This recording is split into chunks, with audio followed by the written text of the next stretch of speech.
আজ থেকে প্রায় কয়েক বছর আগে ঢাকার একটা ছোট্ট রুমে বসেই দেখেছিলাম বাংলাদেশে বায়োইনফরমেটিক্সের ভবিষ্যৎ গড়ে তোলার স্বপ্ন।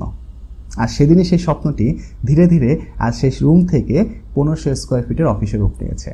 লো কনফিগারেশনের ল্যাপটপ থেকে এখন আমাদের কাছে আছে প্রায় হাফ ডজন হাই কনফিগারেশনের ওয়ার্ক স্টেশন এবং এআই সার্ভার। পাশাপাশি রয়েছে শখানেক সহযোদ্ধা এবং প্রায় 25,000-এরও বেশি ফলোয়ারের এক বিশাল পরিবার। আর আজ আমি অতি আনন্দের সাথে আপনাদেরকে জানাতে চাই যে সেদিনের সেই স্বপ্নটি এখন আজ ঢাকার গণ্ডি পেরিয়ে পৌঁছে গেছে চট্টগ্রামেও।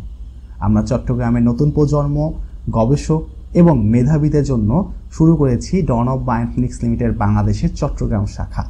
হ্যালো এভরিওয়ান, এতক্ষণ আমি যে গল্পের কথা বললাম, আমি সেই গল্পের ছোট্ট এক কাণ্ডারি SK Faisal Ahmed, founder and chief executive officer Dawn of bioinformatics limited Bangladesh, যেটি বাংলাদেশের ফার্স্ট এবং একমাত্র bioinformatics research and service providing company.